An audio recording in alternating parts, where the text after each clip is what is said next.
you just put together this veggie patch and it's ready to be planted out.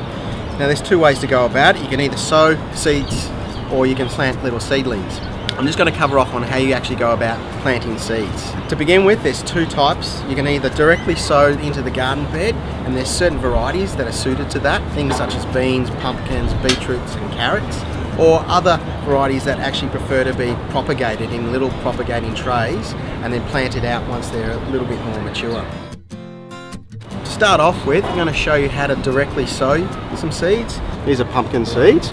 So the general rule of thumb is to sow it twice its diameter. So in that case with the pumpkin, it needs to sit under the ground by that much. So we sow 2 of them at one time, and we thin out the worst performing out of the 2 of them.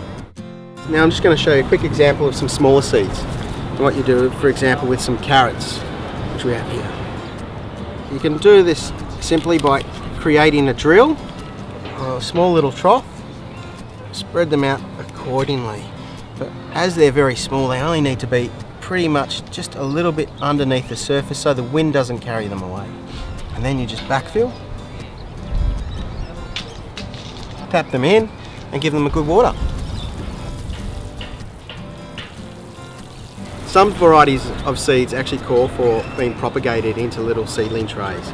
Some examples of things that you can actually propagate them in, simple household things like old egg cartons, toilet rolls, or these are little jiffy pots that you can get from your nursery. So then you just choose a good quality seed raising mix. Typically tends to have more of a sandy mix through it, so therefore allows for better drainage. Here we're just growing some tomato seeds. Once again sowing 2. And we'll thin out the worst performer when they both propagate. You don't always get 100% germination rate, so by sowing 2, it just acts as an insurance policy. Then I like to just finish them off with just some worm castings, just to cover over the top. You put them somewhere where they're protected, somewhere like under the eaves of the house, inside, just so that they're not exposed to the extremes of the weather. When they propagate and you know that they're actually ready to probably transplant into the garden, is you'll start to see roots starting to actually form at the base of the pots. Now some plants don't mind being planted directly as a seedling, which is in this state after being propagated. They're probably about 3 or 4 weeks old, grown in the greenhouse. Now the reason we'd grow as a seedling is to get a head start on the growing process. Now on 2 occasions it's okay to plant from seedling. One is when you're planting seedlings that don't get stress from the transplant. Things like leafy greens and herbs, even spring onions, they don't mind going from this environment, from the greenhouse, straight into your veggie garden. They're quite tolerant of that. Another thing is, when you've got things like tomatoes that generally you'll propagate from seed, keep in a controlled environment and then put in the patch, if the conditions are right, there's no reason why you can't go directly from seedling. A lot of first-time gardeners make the mistake. They get a punnet of seedlings, and what they do is dig a little hole, pull it out, put the whole thing straight in, not realising that in there's probably close to 50 or 100 seedlings that need spacing out, room to grow. So what you want to do is, first thing, organise a bit of a planting plan, but then take your punnet, jiggle it all out, nice and easy, and then break them into the individual seedlings. Gently tickle them apart.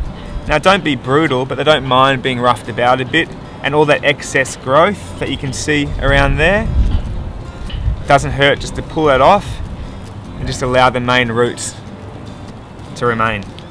Just gently pluck them out, sometimes with a bit of force if necessary, and get them all individually ready for planting. Okay, now no matter what seedling you are growing, the same theory applies. What you want to do is you want to space them out depending on how much room they need to grow once they're mature. So for a lettuce you might space them out every say 10 or 15 centimetres. For your spring onions, maybe every 3 or 4 centimetres. If you've got tomatoes, 30 to 40 centimetres. Now with so many seedlings there, it's a good idea to put them slightly closer together, and if things don't take, you've got room to move, you've got backup there waiting for you. All you need to do is dig a little hole, just use your fingers, do a bit of a swirly whirly, create a little burrow, let the seed roots dangle, let gravity do the work, push in your soil, firm them down around and water in. Now the same theory with your spring onions. You might just use your finger, create a deep little burrow, dangle the roots down, backfill, and then firm down. Now once they're in, just give them a good water. When you first plant the seedlings, they may look a little bit sad for the first week or so. So they might look limp, slightly fallen over, sitting in pools of water. But once the roots start shooting down in your soil and they start setting up, they'll look like a proper healthy seedling. It just takes a little bit of time. It's a good idea to give them a bit of a tonic with some sea salt or seaweed concentrate to give them a good soaking. Let that water sink down to the root structure.